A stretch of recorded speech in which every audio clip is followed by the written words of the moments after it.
time for another edition of Bama and Bourbon with Aaron Suttles from Alabama. I'm Lance Taylor for the next round. It is on Roll Tide Pods. Like, subscribe, give us that thumbs up. It is always brought to you by our friends at the Beverage Place and Pink Package, located across from Target next to Arby's on Highway 280. One-stop shop, liquor, beer, seltzers, wine, sodas, mixers, cigars, ice, even fresh lemons and limes.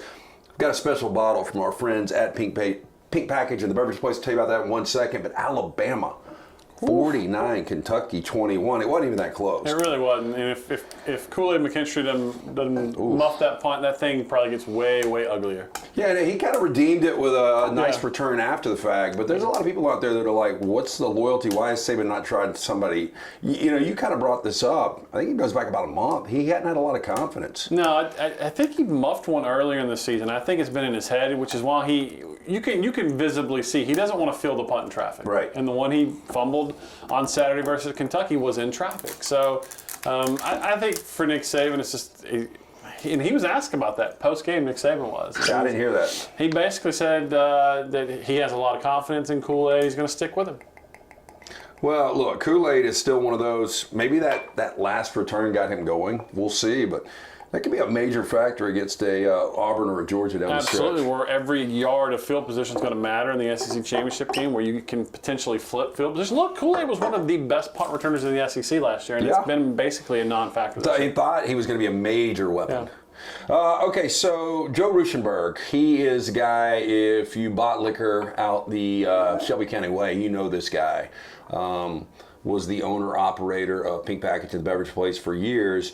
But on June 12th, he passed away, stage 4 lung cancer, diagnosed in early March, which went so fast. Yeah. Just an awesome, awesome dude. And 26 years. Beverage Place and Pink Package for 14 years. So their very first barrel pick, named in the honor of Joe. Only 180 bottles were available. This batch was picked 5 days before he passed away from lung cancer. Name comes from Joe himself. So they're calling this one Joe Bleau. And so many years ago when telemarketers and spam callers would call the stores, he was there to answer. They would ask, is the answer available? And Joe would say, no, they're not. And the telemarketer would say, well, can you tell me the owner's name for the next time I call? And he would say Joe, and he would spell it B-L-E-A-U. Love it. But it would be Joe Bleau. So weeks would go by, they would start getting mail addressed to Mr. Joe Bleau, and it was an inside joke ever since, but he was a great husband, father, friend. Everybody knew Joe, and really, sadly, the last time I hung out with him was really the February. We went to a big bourbon tasting, a party, and it was a February before COVID hit. How about that? Before. Yeah, so JJ, his wife, Chan, they continue the legacy, so let's pour one out. Yeah. Drink to him. So here we go, Woodford Reserve. They do all their stuff. You've been there before. Gorgeous facility. My wife took me on the bourbon trail a few years ago. This was our first stop. And the drive-in's gorgeous, surrounded by horse farms. The property itself's unbelievable. And just a product that you can get easily in the state of Alabama, which our allocation's not great, as we've talked about on the show. And you know what you're going to get each and every time. Quality bourbon. It is so consistent. And this is kind of like, for the guy in Georgia that can get Buffalo Trace at any point. I don't know if there's a Woodford Reserve shortage in any state. No. It seems like I mean, they just do a great job with it. It's really good. Yeah. Price point's consistent. Product's consistent. Very, very good. So shout out to Joe. Just a really, really cool dude. I grew up with his cousin, Chris Bentley, and I've known the guy forever. Yeah. And just such a sad story. He was a member at my country club. He was. We just dedicated a spot to him on the bridge. Yeah, that's awesome. Yeah. But just a fun-loving dude that loved to smile and loved to drink good bourbon. Yeah. Okay, so Jalen Milroe has turned into a machine. Unbelievable. Yeah, right? And even for them, for Jordan Rodgers and Joe Tessitore to be talking about, is this guy in the Heisman conversation? I mean, that shows you a lot. I mean, obviously he's not. He was just too uneven. He got benched even back in September. But the way he's playing right now, he's playing like a Heisman Trophy. I think if Alabama, at least finalist. The big what if for Alabama, if you go back, and I'm going to take some heat for this because I went on your show before the season started. I said the offensive line is going to be awesome. The offensive line is finally playing awesome. Yeah. They put 77 in the game. If he had been starting from the beginning of the season, Alabama could have built an offense around Jalen Milroe. I think we view Jalen Milroe in this offense differently. But it is what it is. And Jalen, you just look at his efficiency stats. Now, they're off the charts because he didn't throw the ball a lot. And a guy's got to be open for him to throw. But you go look at his efficiency stats and how he's putting up touchdowns now. Lance, I'm not going to say he's absolutely a lock to make New York, but I will not be surprised if he's in New York as a finalist. Look, I'm not going to doubt that just based on the fact that Alabama's got a couple of big games left. You know, if he goes down on the road to Jordan-Hare, a place that people just don't have singular great games, and he slays it there, and then he's able to beat a Georgia team that's won 29 consecutive games. Jayden Daniels is going to win the Heisman at this point, I think. Well, Penix Jr. and Bo Nix are going to be right there. I mean, I think the best player in college football is Jayden Daniels. Yeah, I think he's going to win it. Without that, I mean, I think that team's 5-5. There are some voters, though, that will not vote for a guy that's got 3 losses, which I think is stupid. That's dumb. Yeah. I mean, well, I don't want to make this a Heisman podcast, but I just think Jalen is growing in confidence. Now they've built an offense around him. The wide receivers playing well. The running backs are playing well. This is a pretty confident Alabama offense right now. Yeah, and I'll tell you, I don't think anybody wants to play him. You and I were talking about this. We talked about it on the next round. If Alabama played Texas, the way Texas is playing, the way Alabama's playing, Alabama's about a 2 touchdown. Alabama beats them by 2 touchdowns. Yeah, I don't disagree. And, you know, you look at the overall numbers. I mean, outside of the 4 touchdowns last week, 6 touchdowns this week, it's not like anybody's putting up major numbers. No. They are truly sharing the football right now. Yeah. It's going all over the place. You had a touchdown from Amari Niblack. You had Kobe got in on the action. The running backs, as I mentioned, are playing well. You got Roy Dell gets a touchdown pass from Jalen Milroe got one. I mean, they're playing really complimentary football right now. They were playing out without their 1A receiver, and Jermaine Burton did not play in that game. Listen, the more that this offense starts to embrace Jalen Milroe's skill set, the more the middle of the field is going to open up. Because on the long touchdown to Kobe Prentice, Milroe stepped up in that pocket, and the entire linebacker sucked up and just hit him over the top. You got Amari Niblack, you got C.J. Dupree, who's playing really well. This is an offense that's got some weapons that we haven't seen because they didn't really feature the passing game. Now they're starting to. Yeah, and that was the thing. It looked like Mark Stoops was prepared to do what they could to stop Jalen Milroe running the football. And it's so funny. We were doing our pregame, and we were looking at some player props, and I was like, Milroe's rushing total is only 44.5. Yeah. I was like, that is a low number. And like on the first drive, after that one he ripped for 16 yards and he gets hit in the thigh, I think at that point he had like 25 rushing yards and like 2 carries, and you're like, oh, this is going to fly over. But then he starts limping. Yeah. And it's almost like Tommy Rees, they had to do an audible on the fly because that part of the game was kind of gone because, I mean, he was really favoring. He really was. And, you know, Jordan Rogers said in this, and I believe this to be true, I think his leg went numb. Yeah, I can see that. Because he basically, he got up, you saw him jumping, try to get the feeling back in it, then he fell down. But only misses one play. So tough kid, comes back in, throws a touchdown pass, and they're off and running. What was the report of, just like a contusion or something? Yeah, they didn't really go into specifics, but, you know, I saw him around the complex today. I think he'll play Saturday.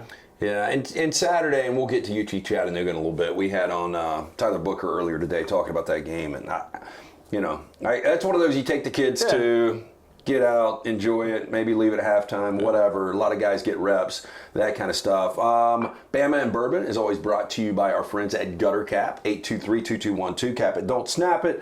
Chris Stewart will come out. They'll clean the gutters one final time. You'll never have to clean them again. They'll put that patent aluminum cover system over, and you'll never have to do it again. It's a dangerous, dirty job. You don't want to clean the gutters. 205-823-2212 or guttercapbirmingham.com. Alabama defense, Kentucky 3 of 11 on third downs, 253 total yards.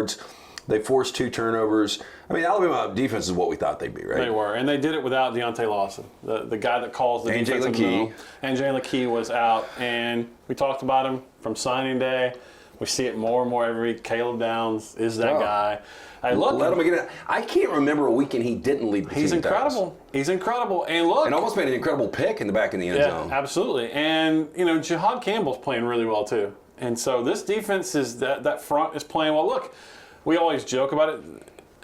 Chris Braswell is not as big a name as Dallas Turner, but go back and watch how well Braswell's playing. Well, dude, that first hit he put on Devin Leary, it's almost like if it would have been 15, they would have done a makeup call and flagged him for like roughing the passer because that was a violent ass hit. He just threw him down. Yeah. But look, the defense is humming right now, and we'll see what they do this week in terms of do they give Deontay Lawson an extra week to heal that ankle up, and with Jalen Key too. But this is a team that is peaking at the right time, and they've been beat up, but they're I'm trying to remember the last time an Alabama team peaked at the right time. Maybe 2020. That team was just so incredible. But this team is peaking at the right time. And look, Georgia's peaking at the right time too. But I would not want to play Alabama right now. No, not at all. Tell us about Yay Alabama. Yay-alabama.com. That's the place where you can make the biggest difference. I mean, you talk about how you affect winning and losing. You affect winning and losing by supporting the NIL, the official NIL into the University of Alabama to bring all these great players to campus across all sports. So do you know how, because you've been up there, and look, there's a lot of these commemorative bottles from a lot of different distillers. Yeah. But, you know, we're talking about Joe Rushenberg, the late Joe, Joe Bleau's batch here. How do they do these? Do you have any idea? Yeah, so you and I could do it. You get enough people, you can go in and buy a barrel, and they bottle every last one.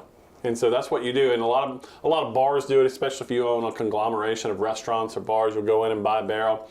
The actual master distiller will sign the autograph of the barrel. They'll ship you the barrel, but they bottle all of it for you. So that's really cool that he got his own barrel. I'd love to do it sometime. Yeah, and I mean, and again, the Woodford Reserve. I mean, just all of their different varieties, man. I mean, they are all just. Yeah, a couple years ago, was it last season we did the double oak? I think we might have some of the double oak stuff. That's got it's like that shorter, fatter bottle, and that's good. But the thing that you always notice about Woodford Reserve, as you mentioned, it's just the consistency. You know how it's going to drink each and every time. You know that you're going to be able to go out and find it wherever you get your product from, and hopefully it's the and this is package. One of those. You know, I mean, for your avid collector, he's probably got a bunch of varieties. But if you just want to buy a solid bottle of bourbon in the holiday season, take it to somebody's house for a Thanksgiving or Christmas get together, or just a stocking stuffer. You can't go wrong. You really with can't. this. It's not going to impress the bourbon snob because it's so easily available. But I'm telling you, but if you bring it to my house on a Saturday, I want to be like, it drinks real good. Yeah, this will get knocked out. There's no doubt. Because you teach Chattanooga, and we'll get into it a little bit, but more so, I think the story is Auburn, 3 consecutive wins. How about that? And the way this team is playing, I mean, 48-10. Like, I ended up playing Auburn on Saturday. I felt pretty good about it. I didn't feel great. But, I mean, they scalded their ass, and Peyton Thorne is now playing with a little confidence. Yeah. Jarquez Hunter is the running back we thought he would be. And their defense, they're making plays, and they're flying around the ball. And we know Jordan Hare, you can make the argument that it is the most difficult place in all of college football to play. That crowd will be so juiced up just the way they're playing right now, and the fact that they can completely ruin their bitter rival season. They can, but the good thing for Alabama is that the West is already sewn up. So they're playing for a championship whether they beat Auburn or not. The one thing that not many people have picked up on, if Nick Saban beats Auburn this time, it's his longest win streak over Auburn at Alabama. He's never beaten them more than 3 years in a row. Wow. So I didn't realize that. So you win this one, then you're coming back to Tuscaloosa with fear of the thumb next year. Look, Auburn beat Arkansas so bad, Lance, that they had them boys in Arkansas watching the Polar Express at halftime. How embarrassing was that? That's embarrassing. So, Auburn's playing well. And look, before take Auburn out of the equation, as inconsistent as Alabama has been for much of this season, Alabama fans were already worried about going to Jordan here. Now Auburn's got a little juice offensively. You know there's going to be some trickeration. There's that whole voodoo thing that happens down there. It's going to be a fun eyeball. That's a real deal too. Real things, crazy things happen down there. Alabama, now Alabama fans are. There was a moment like we've got no shot at getting to a college football playoff, and now Bama can win out and get completely. Left out. And it would be unfortunate because I do believe Alabama. I went last week thinking they were the 4th best team. I think they're the 3rd best team right now. We'll see how they close this thing out. But if they do win out, Florida State undefeated is going to be tough to top. It is. And Alabama's a better team, but they're going to hang their hat on that LSU win, and the win was going away in the second half. So they're in. Ohio State, Michigan winner, they're in.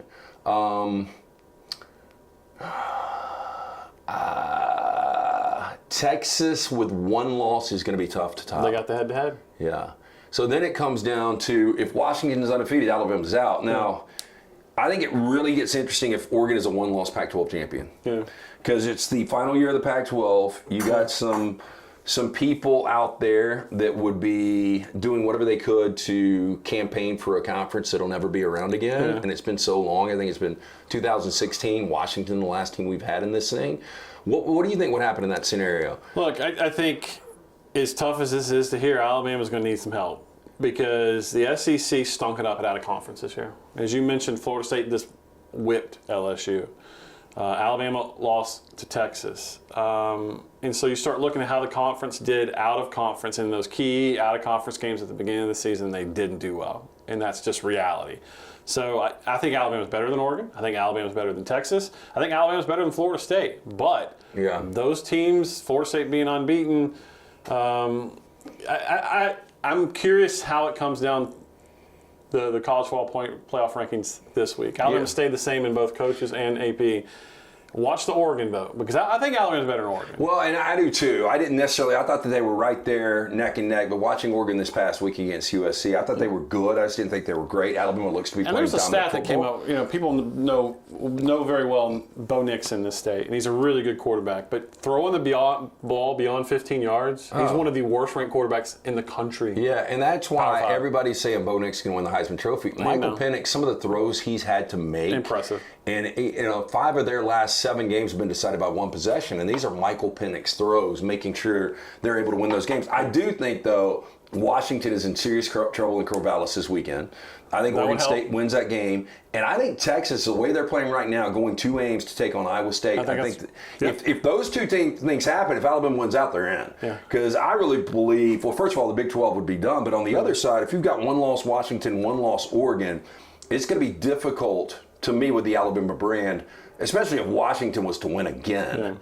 I don't know. I don't know how that would shake out. If Alabama beats Georgia and gets left out of the college football playoff with Georgia back-to-back national champs, and we assume they're going to take care of business against Tennessee and against Georgia Tech to close the season.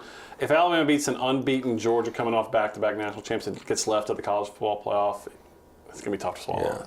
Bama and Bourbon brought to you by The Beverage Place, located next to PGA Superstore on Highway 280. Pink Package, located across from the Target, next to Arby's on Highway 280. One-stop shop. Liquor, beer, seltzers, wine, sodas, mixers, cigars, ice, even fresh lemons and limes. A little different walking in there. And Joe's not around, but we were celebrating Joe today with this special Distiller Select Woodford Reserve, the Joe Bleau batch. But go in and tell JJ how much you remember the guy, Chan, everybody working in there. Fantastic people. Okay, UT Chattanooga, 11 o'clock, sleepy game. Nobody cares about it. Alabama's got to say the right thing. It's competition. But realistically, you want to get in, get these guys some reps, let the younger guys get in probably for the entirety of the second half, right? Just stay healthy. Stay healthy. That's because this season has beat up Alabama. They've had a lot of key injuries throughout the year, and fortunately, they've managed it pretty well. But it's a chance to go out. If we don't get to see Justice Haynes and Richard Young carry the ball a lot, then we'll be disappointed. I think this is a Ty Simpson game. Look, Jalen hasn't said anything, and Alabama hasn't said anything, but we saw him on the field. As you mentioned, he's got a limp. Yeah. So go in, take care of business, rest him up, because Alabama's going to need Jalen Milroe in the Iron Bowl. So. And I mean, I hate to say it like this, but this is the reality we live in now. This is a Ty Simpson transfer game where you can go in and you can show off your skill set, and this is tape that can be shopped around. And look, I believe Jalen Milroe, as good as these other quarterbacks coming in might be, it's a different guy. A different guy. And I'm telling you, his confidence level, and the more that they build and add to this offense, and they get more multiple every week, they show a little more every week, they trust Jalen a little more every week. If he closes the season like this, he'll be your Heisman favorite next year. Yeah. And so the Heisman favorite's going to be starting at quarterback next year. So if you're Ty Simpson, you probably... And look, Ty played well. That's the best I've seen him play. The ball was popping out of the hand. I think Ty could end up being a really good quarterback, and it just might not be at Alabama. And I mean, this is the fact of the matter. You sign a bunch of good dudes, only one guy can play. Other guys are going to transfer. Yeah, and there'll be chances for him. I mean, he's coach's son. Look, I don't think he got a fair shot, but conditions at USF... Awful. It really wasn't a fair shot. So, I think he's got all the skills, all the tools. Mentally, well, that's just what we don't know about him yet because he hasn't played enough. And I think this Alabama season has played out perfectly for Alabama fans. I mean, to only have one loss this point in the season, I don't think Alabama fans, they would have been probably okay with that, knowing that if you win 3 straight, you're in the college football playoff. And the best thing that happened to Jalen Milroe was him getting benched. Oh, without question. And Nick Saban has publicly said that, the way he handled it, the way he supported his teammates down in Tampa. Look, if Alabama beats Georgia, you tell me, I think they're the favorite to win the college football playoff. If they beat Georgia, they will be. Yeah. Depending on if Michigan was to wipe Ohio State's ass again, I'll tell you one thing. Then possibly. Michigan... They're a good team. They ain't running the ball 18, 19, 20 consecutive times. 32. Ain't happening. Yeah, there was 2 passes mixed in. One was overturned for a penalty, and then one was actually a quarterback tuck. Impossible. And you almost wonder if it was just like, we can do this against Penn State, so we're going to do it. Yeah. But yeah, J.J. McCarthy against an Alabama would have to make plays to beat them. And I'm not saying he can't. I'm just saying running the ball, right. You're not gonna make any hay out with. But so we were collaborating with Todd Furman, and Brown reached out to him yesterday what he thought the number would be in Atlanta if Alabama and both Georgia went out. And I thought it would be a little higher. I said a lot of this Georgia is Brock Bowers. 3.5? Yeah, he said probably 3.5. I said Georgia 5, just based on the fact that it still is in Atlanta. Yeah. It still is a team that at that time is going to be 29 consecutive wins. Because, I mean, it was just 2 years ago where it looked like Alabama was unbeatable, or Georgia was unbeatable, and Alabama won that game as a 6-point underdog. I think it'd be a shade below that. I think 3.5 to 5, anywhere in that range. I was thinking 3.5. Yeah. Look, that's the thing. Georgia's peaking at the right time, too. Oh, damn, dude. The way they looked Saturday night, I mean, Ole Miss was never in that game. They completely took Trey Harris out of the game. They took Jackson Dart out of the game. Quinn Schaub played his ass off, but it's still Georgia when they're playing peak football, man. Yeah. I still want to. I'd like to see, and we're going to see it, but Alabama and Georgia playing full strength against each other. That's going to be a good football game. It's going to be a heavyweight game, and you always wonder, well, this has been played so many times. These tickets aren't going to be high. These are going to be insane tickets again. Oh, insane! Look, I mean. As you mentioned, I think this has been a good reset for Alabama fans. Just after losing to Texas, being as low as that I can remember this fan base being after the USF game. I mean, it was toxic. Do you get the sense that the fans are almost like Nick Saban in this regard? And you tell me, because you're much closer to the program. But Nick Saban has definitely changed. And it's almost like I want to live in the moment because I don't know how many more of these I got. Yeah. And you could even appreciate this more, how this team has grown together and they still have everything in front of them. Do you think the fan base is enjoying, hey, look, I don't know how much more Nick Saban I've got, but every minute we've got with this guy, we've got to enjoy it. And this is more of a realistic ride. I mean, the Alabama teams in the past that were crushing people's heads. I mean, you saw it this weekend against Kentucky. They got out to that early jump. But, I mean, this has been, a roller coaster season with a lot of drama. It really has. And I think it's given the fan base an appreciation for this team. That you appreciate each win. Because, like you said, there hadn't been a game where they jumped out, other than Middle Tennessee State, where they jumped out and just dominated a team from jump, which is what we saw during the peak of this Nick Saban run. I think Nick Saban's enjoying coaching this team.